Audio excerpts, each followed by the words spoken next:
War of Kings के last episode में हमने देखा था कि शियार एम्पायर और क्री के दरमियान जबरदस्त किस्म की जो है जंगें चल रही होती हैं, जहाँ पे दोनों तरफ से बहुत जबरदस्त शानदार तरीके से जंग लड़ी जा रही होती है और दोनों में से कोई भी यहाँ पे पीछे हटने के मूड में कहीं पे भी नहीं होता है।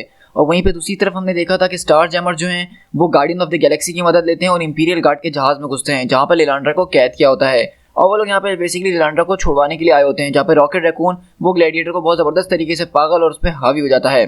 और उसके साथ हमने देखा था कि एंड में ग्लैडिएटर जो है वो स्टार जैमर्स को मारने के लिए आ ही रहा होता है, लेकिन लिलांड्रा उससे कुछ बातें ऐसी बोलती है कि जिससे क्लार्क का दिमाग बिल्कुल बदल के रह जाता है और वो फैसला करता है कि वो अब से जो है लिलांड्रा और स्टार जैमर्स का साथ देगा, ना कि वुल्कन का साथ देगा। अब आगे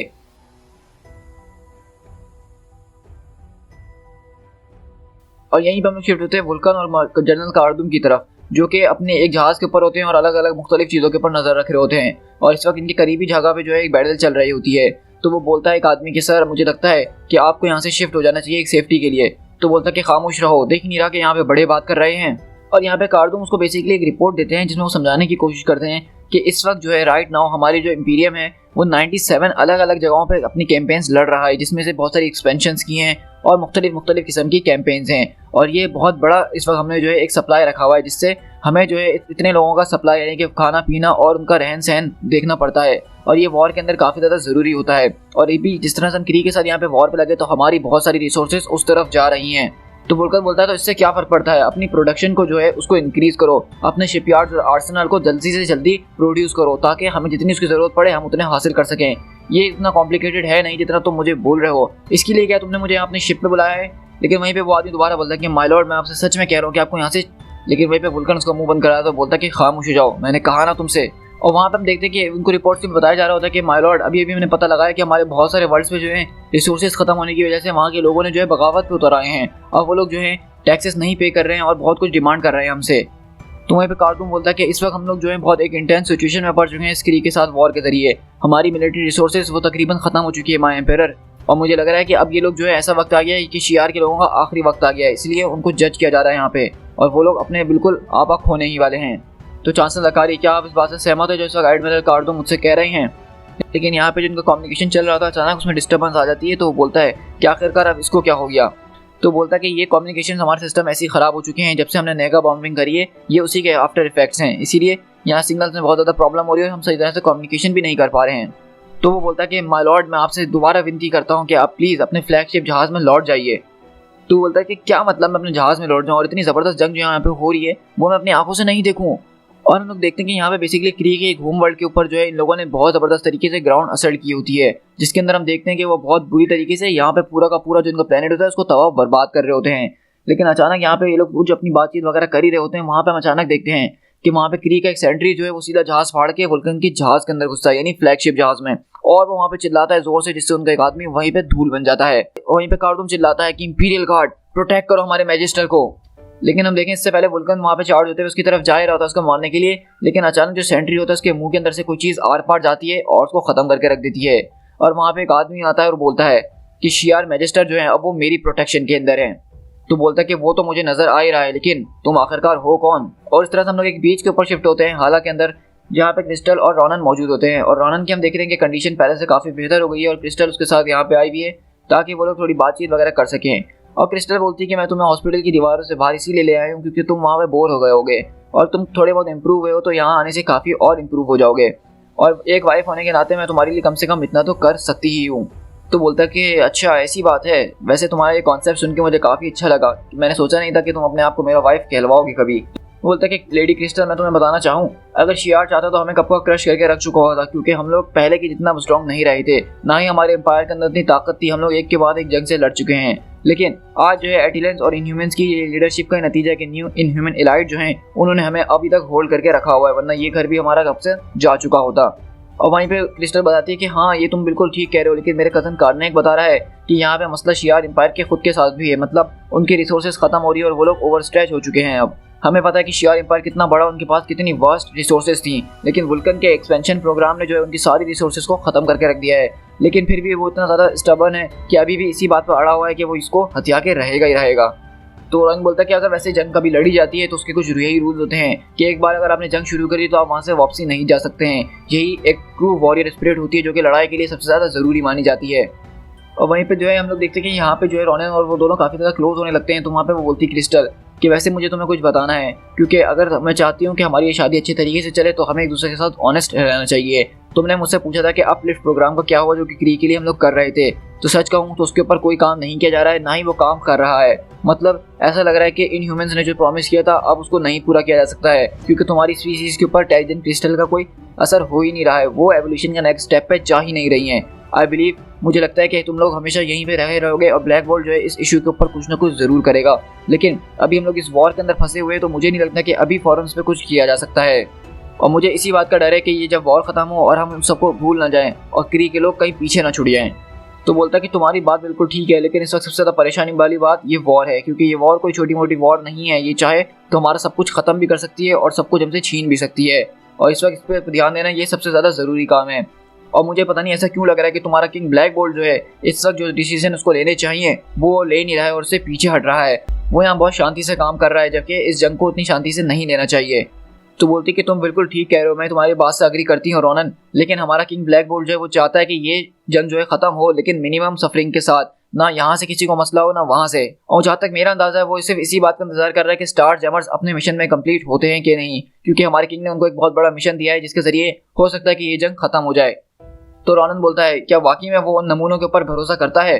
तो वो बोलती है कि वो नमूने नहीं, वो हीरोज हैं, और ये नमूने जो है हो सकता है कि हमें इस जंग के अंदर जितवा दें वुल्कन को गद्दी पे से हटा के, और ये बहुत ज़्यादा ज़रूरी है। रोनन बोलता है अगर वो लोग फेल हो गए तो हम क्या करेंगे? तो क्रिस्टल बोलती है कि अगर वो फेल हो गए तो हमारे पास एक कंटीजेंसी प्लान है। तो रोनन पूछता है अच्छा, तो और इस प्लान के अंदर क्या चीज़ मौजूद है? तो क्रिस्टल बोलती है कि हमारे किंग ने हमें इस बारे में कुछ बताया नहीं है, लेकिन मुझे उसका गुस्सा देख के अंदाजा हो गया है कि ये जो कोई भी प्लान होगा ये खूबसूरत नहीं होने वाला। हम देखते हैं इस तरह से चैंडिलार के ऊपर, शियार थ्रोन वर्ल्ड के ऊपर, जहाँ हम देखते हैं कि ग्लैडिएटर यहाँ पे आ रहा होता है और वहाँ पे काउंसिल का आदमी बोलता है कि यहाँ पे कौन आ रहा है? तो बोलता है कि तुम्हारा फ्यूचर। तो बोलता है कि क्रिएटर, आपको यहाँ देख के मुझे काफ़ी ज़्यादा खुशी हो रही है।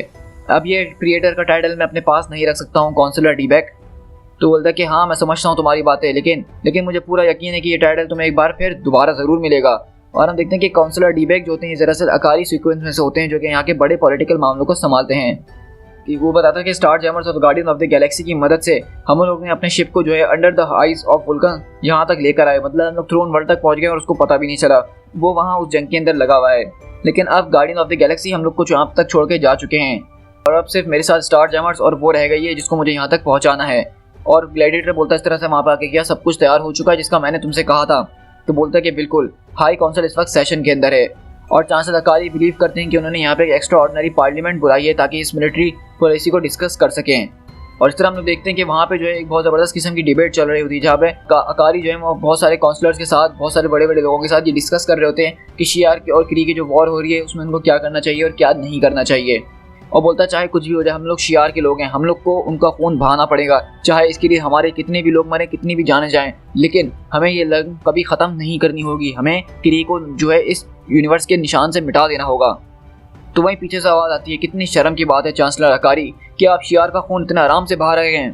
तो वहीं से वो बोलते हैं कि किसकी हिम्मत हुई है इस घर में बोलने की, दिखाओ मुझे अपने आप को, कौन है ये? और हम देखते हैं कि वहाँ से आवाज़ आती है कि बिल्कुल, और हम देखते हैं कि वो कोई और नहीं बल्कि प्रिंसेस लिलांड्रा होती है, और ग्लैडिएटर उसको यहाँ पे वापसी ले आया होता है ताकि वो थ्रोन पे दोबारा वापसी बैठ सके। और वो बोलता है कि ये तो लिलांड्रा है, सीजर इसको फौरन से पकड़ लिया जाए। लेकिन वहीं पे लॉर्ड अपनी पावर इस्तेमाल करती है और सारे गार्ड्स को निपटाती है, जहाँ पे जिस तरह हम देख रहे हैं कि ग्लैडिएटर भी इनका साथ दे रहा होता है और साथ में हैवॉक भी। मतलब ये एक फुल टाइम जो है रिवॉल्ट यहाँ पे शुरू हो चुकी है। और वहीं पे लिलांड्रा बोलती है कि तुम्हारा ये जो सीक्रेट ऑर्डर है इसने शियार इंपेरियम को जो है बहुत टाइम से जो है मैनिपुलेट करने की कोशिश करी है अकारी, लेकिन अब और नहीं। तो वहाँ पे अकारी बोलता है कि ये एक कूप है और जब वुल्कन को इसके बारे में पता चलेगा वो तुम सबकी यहाँ पे जान ले लेगा, वो नहीं छोड़ने वाला किसी को। तो बोलती है कि ये कोई कूप नहीं है, ये रिस्टोरेशन ऑफ लीगल अथॉरिटी है। मैं लिलांड्रा निर्माणी, मैजिस्ट्रिक्स ऑफ शियार एम्पायर, मैं अपना थ्रोन जो रिक्लेम करती हूँ क्योंकि ये मेरी ब्लड सीक्वेंस के अंदर मौजूद है, और मेरा सबसे पहला काम इस तख्त पे बैठने के बाद यही होगा कि मैं आउटलॉ वुल्कन को जो हूँ इस घर से बाहर निकालूं, और जो हमें ये जंगे लड़वा रहा है क्री के साथ उसको फौरन खत्म किया जाए। तो ये बताओ हाई काउंसिल के तुम लोगों का क्या कहना है इस पे? और बेसिकली हम लोग देखते हैं कि लिलांड्रा की सारी बातें सुनने के बाद सब लोग वहाँ पे लिलांड्रा की साइड ले लेते हैं और मैजिस्ट्रिक्स के नारे लगा रहे होते हैं। तो ये था वो प्लान जिसपे ब्लैक बोल्ट ने विश्वास किया था और इतने टाइम से वो जंग नहीं लड़ रहा था, छुप के बैठा हुआ था, होल्ड करके बैठा था, इसीलिए कि अगर उन्होंने लिलांड्रा को छुड़वा लिया और ग्लैडिएटर की मदद के साथ वो लोग किसी तरह से शियार एम्पायर पहुंच गए तो लिलांड्रा की सारी जंग रुकवा देगी। और लिलांड्रा ने पहला ऑर्डर यही दिया कि वो सारी जंग यहाँ पे रुकवा देगी और काफी लोग अब इसके साथ हो चुके हैं। लेकिन यहीं से हम कॉनशोर के ऊपर शिफ्ट होते हैं, जहाँ पे कुछ देर पहले क्री के वर्ल्ड पे जंग लड़ी जा रही थी और यहाँ पे वुल्कन का बैटल जहाज जो है वो यहाँ पे तबाह हो गया होता है, लेकिन वहाँ पे आज उसकी जान किसी ने बचाई है। तो वो वुल्कन पूछता है कि तुम मुझे बताना शुरू करोगे कि तुम सिंपली हो कौन। मेरा नाम शियर गेडेन टेलोनिस है और मैं फेटर्निटी ऑफ रैप्टर से हूँ और मुझे टैलन के नाम से बुलाया जाता है। तो बोलता कि ये किस चीज़ की फेटर्निटी है टैलन, और क्या ये किसी किस्म का कोई वॉरियर ग्रुप वगैरह है। तो बोलता कि ये एक बहुत ही एंशिएंट ऑर्डर है जिसको फाउंड किया गया था जब गैलेक्सी काफ़ी जवान थी और इसको सिर्फ एक ही काम के लिए बनाया गया है, वो भी उस चीज़ को प्रोटेक्ट और डायरेक्ट करने के लिए जो कि इस यूनिवर्स के अंदर सबसे ज़्यादा बड़ा पर्पस रखती है। तो वुल्कन पूछता है कि तुम्हारा इस ग्रेट पर्पस से क्या मतलब है। तो बोलता है कि द शियार इंपीरियम मैजेस्टर, और क्या, हमें जो है बनाया गया था ताकि हम इंपीरियम को स्ट्रॉन्ग रख सकें और हम इस बात को मेक श्योर कर सकें कि इंपीरियम फॉरएवर चलता ही रहे। तो वुल्कन बोलता है कि जैसा कि मैं तुम्हें पता है कि यहाँ का एम्पेरर हूँ, तो मेरे ख्याल से अगर ऐसा कुछ होता तो मैंने तुम्हारे बारे में पहले सुना ज़रूर होता। बोलता है कि हाँ बिल्कुल, मैं समझता हूँ कि आपने मेरे बारे में कोई लफ्ज़ या कोई बात भी नहीं सुनी होगी, क्योंकि हम सर्व करते थे यहाँ के पुराने और जवान मैजिस्टर्स को, जो कि बहुत टाइम पहले की बात है और हमारी ज़रूरत तब से कभी किसी को नहीं पड़ी। हम लोग जो है 6 सेंचुरीज के बाद तकरीबन यहाँ पे वापसी लौट कर आए हैं, क्योंकि अब ऐसा लग रहा है कि हमारी एब्सेंस के अंदर जो सीक्रेट ऑर्डर है उसको मेंटेन करने की ज़रूरत पड़ चुकी है। अब वो पहले की जैसा नहीं रहा, अब वो बिखरता जा रहा है और ऐसा लग रहा है कि शियार एम्पायर अब कुछ ही वक्त का मेहमान है और वो टूटने वाला है। इसीलिए हमारी ज़रूरत महसूस हुई है तो हम लौट के वापसी आए हैं। तो वहाँ पे वुल्कन हंसता और बोलता है कि वाकई में तुम्हें ऐसा लगता है कि तुम अब वापसी जाग चुके हो और बिजनेस के अंदर दोबारा आ गए हो। बोलता है कि मुझे इस बात की काफ़ी ज़्यादा खुशी है कि थ्रोन के ऊपर इस वक्त एक स्ट्रॉन्ग लीडर बैठा हुआ है और फेटर्निटी ऑफ रैप्टर इसीलिए यहाँ पे लौट कर आई है ताकि हम आपको यानी एम्पायर वुल्कन को सर्व कर सकें और आपका रूल सिक्योर कर सकें। हम आपके इंपीरियम को एक नेक्स्ट लेवल पे पहुँचाने के लिए आए हैं। तो वुल्कन वहाँ पे हंसते हुए बोलता है कि वी से क्या मतलब है तुम्हारा, मैं तो सिर्फ तुम्हें यहाँ पे एक ही को देख रहा हूँ, बाकी कहाँ हैं। तो बोलता है कि हम हर जगह हैं। और वहाँ पे वुल्कन पूछता है तुम्हारे हिसाब से मुझे तुम्हारी किस तरह की मदद चाहिए होगी। तो बोलता है कि मैंने देख रहा हूँ कि आप लोग इस वक्त जो एक ब्रूटली एक्सपेंसिव वॉर के दरमियान फंस चुके हैं, जहाँ से पीछे हटने का आपको सवाल ही पैदा नहीं होता है, लेकिन आपकी फोर्सेस जो है आपकी लीडरशिप के आगे कम पड़ रही हैं। आपके पास इतनी रिसोर्सेज नहीं है कि आप एनिमी के ऊपर अब हावी हो सकें। आपके वर्ल्ड्स जो हैं आप ही के खिलाफ खड़े हो रहे हैं, वो बगावत कर रहे हैं, वो रिजीम पे उतर आए हैं और आप जो है इस वक्त जो वॉर चल रही है उसके डेप्थ को पूरा नहीं कर पा रहे हैं। आपका जो ये गर्म दिमाग है और गर्म फैसले, इसके जरिए आपके लोगों के बीच दरार पड़ रही है। अब वो आप पे और भरोसा नहीं कर रहे हैं और यहाँ तक कि आपके बहुत सारे लोग तो जो हैं वो आपके दुश्मन यानी क्री से मिल चुके हैं, क्योंकि उनको आप पे अब जरा सा भी भरोसा नहीं रहा है। तो वहाँ पे वुल्कन बोलता है तुम्हारी इतनी हिम्मत, तुम मुझे यहाँ खड़े होकर लेक्चर दोगे, वो भी स्ट्रेटेजी के ऊपर। मैं तुम्हारे इस तरह की कोई झूठे दावों पर विश्वास नहीं करने वाला हूँ। द डेटा सॉन्ग ने मुझे ये सब कुछ रिवील किया है, मैंने अपनी तरफ से कुछ भी नहीं कहा है। डेटा सॉन्ग से कुछ भी नहीं छुपाया जा सकता है, वो कभी झूठ नहीं बोलता है। वहीं पे वुल्कन को गुस्सा आता है, बोलता है कि तुम अपने आप को समझते क्या हो और आखिरकार तुम मेरी किस तरह से मदद कर सकते हो। और वहीं पे जो इसके मुंह पे हाथ रखता है और बोलता है कि एज अ गेस्चर हम लोगों ने यानी कि फेटर्निटी ऑफ रैप्टर्स ने जो है किंग ब्लास्टार के साथ नेगेटिव जोन में जाके एक पैक्ट करा है और अगर आप चाहें तो डेटा सॉन्ग के जरिए मैं आपको वो सब कुछ दिखा सकता हूँ कि वहाँ पे क्या हुआ था। नेगेटिव जोन के अंदर उन्होंने किंग ब्लास्टार से जो है एक सौदा किया होता है और उसको जो है एक कॉस्मिक रॉड लाके दे दी होती है और ये कॉस्मिक रॉड कभी एनाहिलस की हुआ करती थी। इसके जरिए नेगेटिव जोन की जितनी भी क्रिएचर्स होती है वो सबके ऊपर अपना हुक्म चला सकता है, वो आकर राजा बन सकता है। और एक यही वजह जब रॉनिन ने जो है ब्लास्टार को कांटेक्ट करने की कोशिश करी थी नेगेटिव जोन से अपनी फोर्सेस मंगवाने के लिए, तो उसने कोई जवाब नहीं दिया था। उसका रीज़न यही था कि फेटर्निटी ऑफ रैप्टर्स ने जो था उसको पहले ही जाके एक कॉस्मिक रॉड दे दी थी, जिसके जरिए वो वहाँ पे खामोश हो गया और अब वो अर्थ के मामले में यानी हमारी दुनिया के मामले में कोई दखल नहीं देगा। और बोलता कि चलो यही तो तुमने देख लिया, लेकिन अब ये बताओ कि किस तरह से तुम लिलांडर निर्माणी ने अभी जो बगावत करी चैंडिलार के ऊपर उससे निपटोगे। तो वुल्कन वहाँ पे बोलता कि क्या बात कर रहे हो तुम, ये झूठ है। अगर ऐसा कुछ हुआ होता तो मेरे लोग मुझे फौरन बताते, तुम झूठ बोल रहे हो, पागल हो गए हो क्या। आपके कम्युनिकेशन जो है वो बहुत पहले ख़राब हो चुके हैं, आपके अपोनेंट्स ने इसके अंदर डिस्टर्बेंस पैदा कर दिया मैजिस्टर, लेकिन डेटा सॉन्ग वो इन सब चीज़ों से बियॉन्ड है, उसकी रीच बहुत दूर तक है। लिलांडा इस वक्त हाई काउंसिल के अंदर मौजूद है और वो वहाँ पे जो है लोगों के ऊपर हुक्म चला रही है और अपना राज शुरू कर रही है। लेकिन वहीं पर वुल्कन को गुस्सा आता है और बोलता है कि नहीं ऐसा नहीं हो सकता, मुझे अभी इसी वक्त जो है चैंडिलार जाना है। मैंने आपसे कहा था कि मैं आपको प्रोटेक्ट करूंगा, तो मैं आपको प्रोटेक्ट ज़रूर करूंगा। और इस तरह हम लोग शिफ्ट होते हैं चैंडिलार के अंदर, जहाँ पे बेसिकली अब होता ये है कि जब ये खबर फैली कि लिलांडा अपने थ्रोन पे वापसी आ गई है, तो दोबारा से वहाँ पे एक ज़बरदस्त किस्म की सिविल वॉर स्टार्ट हो गई, जहाँ पे 2 ग्रुप्स बढ़ गए जो कि वुल्कन की साइड पे अभी भी मौजूद थे, दरअसल जो गवर्नमेंट की साइड थे, लेकिन जो आम आवाम थी वहाँ की वो सब लिलांडा की साइड थी, क्योंकि वो बेसिकली उनको इस बड़ी जंग से निकालना चाह रही थी और वुल्कन बेसिकली उनको एक के बाद एक एक्सपेंशन, एक के बाद एक वॉर के अंदर धकेले जा रहा था और वहाँ के लोग इस चीज़ से बहुत डर गए थे और बेजार आ गए थे। तो हैवॉक बोलता है कि हमने यहाँ पे जो कुछ भी करा क्या वो बुरा आइडिया था। मुझे अपने क्लेम को दोबारा मजबूत बनाने के लिए टेंपल ऑफ शहारान खैतरी जाना पड़ेगा, जहाँ पे जाके मैं अपनी ओथ दोबारा से लूंगी और इसके जरिए ही मुझे जो है हाई अथॉरिटी यहाँ पे मिल जाएगी और हर कोई फिर मेरी बात सुनना शुरू कर देगा। तो लॉर्ना बोलती है कि हैवॉक का वो मतलब नहीं था। हैवॉक का मतलब ये था कि हमें वहाँ पे जाना है, ज़रूरी है। हम ये बात तुम्हारी समझ रहे लिलांड्रा, लेकिन क्या हमें चल के जाना ज़रूरी है? मतलब यहाँ पे तुम देख रही हो कि कितना ज़्यादा ट्रबल क्रिएट हो सकता है। तो वो बोलती है कि मैं कोई वुल्कन नहीं हूँ लॉर्ना, मुझे लोगों को दिखाना है कि मैं लौट के आ चुकी हूँ। मैं चाहती हूँ कि वो जाने के मैं उनमें से एक हूँ, मैं उनके दरमियान चलती हूँ, उनके साथ चलती हूँ, वो भी बिना किसी डर के। और वहीं पे अकारी बोलता है कि तुमने जो एक बहुत बड़ी गलती करी है। तुम्हें क्या लगता है कि लोग तुम्हारा साथ देंगे? तुम एक वॉर के अंदर रिजीम खड़ी कर रही हो, ये ज़्यादा देर नहीं टिकने वाला है। कॉर्वस बोलता है कि अकारी तुम्हें क्या लगता है कि हम तुम्हारी बकवास सुनने के अब मूड में हैं? वहीं पे हैवॉक बोलता है कि रेचल बताओ क्या सिचुएशन है। मेरा सर इस वक्त बिल्कुल घूम रहा है। यहाँ पे बहुत ज़्यादा लोग हैं, यहाँ पे प्रोटेक्टर्स और प्रोटेस्टर्स दोनों ही एक साथ मौजूद है। मैं किसी का भी दिमाग पढ़ना यहाँ पे आसान नहीं होगा। यहाँ पे बहुत सारे इमोशंस एक साथ है, एंगर, जॉय, फियर, कंफ्यूजन, बहुत कुछ। तो वहाँ पे ग्लैडिएटर बोलता है कि इस बात की तुम्हें चिंता करने की कोई जरूरत नहीं है रेचल, मैजेस्टिक्स इस वक्त मेरी प्रोटेक्शन के अंदर है और उनको कुछ नहीं होगा। तो लिलांड्रा बोलती है क्या क्लार्क मुझसे बहुत बड़ी गलती हो गई अपने लोगों को समझने में? क्या वो वाकई में वुल्कन से प्यार करते हैं और मुझसे नहीं? तो ग्लैडिएटर बोलता है कि ऐसा हो ही नहीं सकता मैजेस्टिक्स। लेकिन अचानक हम देखते हैं कि वहाँ पे धुंध छा जाती है। तो लॉर्ना बोलती है कि ये क्या हो रहा है, ये धुंध कहाँ से आ गई है? तो वहाँ पे रेचल चलाती है कि नहीं नहीं नहीं, ये कोई धुंध नहीं है, ये तो मैं अपने दिमाग के अंदर भी महसूस कर सकती हूँ। ओ माय गॉड, ये मैं पहले भी महसूस कर चुकी हूँ। और वहीं पे वॉक चिल्लाता है सामने देखो इनकमिंग। और वहाँ पे हम अचानक देखते हैं कि उन लोगों के ऊपर एक जबरदस्त किस्म का अटैक होता है और हम देखते हैं कि वो अटैक किसी और का नहीं बल्कि डेथ कमांडोज को बुला लिया होता है। और ये वही लोग हैं जिन्होंने रेचल की पहले फैमिली को खत्म किया था और वो यहाँ पे आके इन लोग के ऊपर अटैक करना शुरू कर देते हैं। और वहाँ पे रेचल चिल्लाती है कि ये वही बास्टर्ड्स हैं जिन्होंने मेरी फैमिली को मर्डर किया था और वो वहाँ पे गुस्से से इनकी तरफ मारने के लिए भाग रही होती है। तो है वो बोलता है कि रेचल अपने ऊपर ग्रिप रखो, तुम्हारा माइंड इस वक्त बहुत ज्यादा क्लाउडेड हो चुका है। कॉर्वस लिलांड्रा को कवर करो, हमें उसको प्रोटेक्ट करना ही होगा। और वहाँ पे लिलांड्रा बोलती है कि तुमने इन किलर्स को यहाँ पे बुलाया? तो अकारी हंसकर बोलता है कि मैंने इनको यहाँ पे नहीं बुलाया, लेकिन अब ये आए गए तो मुझे काफी खुशी हो रही है। तो ग्लैडिएटर बोलता है कि मैजेस्टिक्स को कवर के पास लेके जाओ और इस तरह लॉर्ना वगैरह सब जो है वहाँ पे उसको बचाने की पूरी कोशिश कर रहे होते हैं। और वहीं पे लिलांड्रा को भी गुस्सा आता है और उसमें से एक मेंबर के वो सीने में मारती है और बोलती है कि मुझसे दूर हटो, मैं तुम्हारी एम्प्रेस हूँ। और इस तरह हम देखते हैं कि ग्लैडिएटर जो है वो जबरदस्त तरीके से जाता है और उन सारे मेंबर से एक एक करके अपनी हाइपर स्पीड से लड़ रहा होता है। लेकिन उसमें से एक मेंबर वो जो होता है एक वॉर स्क्रॉल होता है और वो हंसता हुआ सीधा जो है उसकी तरफ आता है और उसकी बहुत बुरी तरह से पिटाई करता है ग्लैडिएटर की। लेकिन ग्लैडिएटर वो भी कोई हल्की चीज़ तो है नहीं और वो दोबारा उसको अपने पंच से मारता और दूर फेंकता है। यहाँ पे इतनी ज़्यादा एक्सप्लोजन और चिल्लाने की आवाज़ थी कि मुझे कुछ सुनाई नहीं दे रहा था, लेकिन फिर भी इन सब के बीच मुझे अपना नाम साफ सुनाई दिया।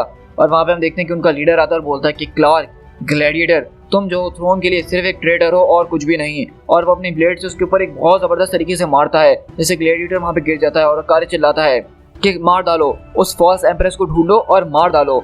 और यहीं पे हम देखते हैं कि रेचल और कॉर्वस जो लिलांड्रा को बचाते हुए इस सारी जंग में से निकाल के ले जा रहे होते हैं। लेकिन अचानक हम देखते हैं कि जब वो लोग वहाँ से निकल रहे होते हैं अचानक उनके ऊपर गोलाबारी शुरू हो जाती है। तो लिलांड्रा बोलती है कि ये क्या हो रहा है और कॉर्वस बोलता है कि ये शूटर है कहाँ, ये शूट कहाँ से कर रहा है। तो वहीं पे रेचल अपना दिमाग चलाती है और बोलती है कि वो रहा।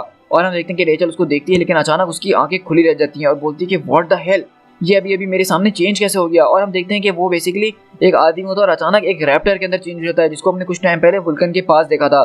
और वो रेचल बोलती है कि ये क्या हुआ, ये तो अचानक गायब हो गया। कॉर्वस ये आखिरकार गया कहाँ और ये हो क्या रहा है। लेकिन वहाँ पे रेचल बोलती है कि ओ नो, ये नहीं हो सकता, क्योंकि ग्लैडिएटर बोलता है कि कुछ टाइम के लिए वहाँ पे जंग हो रही थी लेकिन अचानक सन्नाटा हो गया। और जब ये सारी फायर बुझी तो उसके बाद हमें पता चला कि दरअसल यहाँ पे जो कुछ हुआ उसके दरमियान प्रिंसेस लिलांड्रा उनकी मौत हो गई।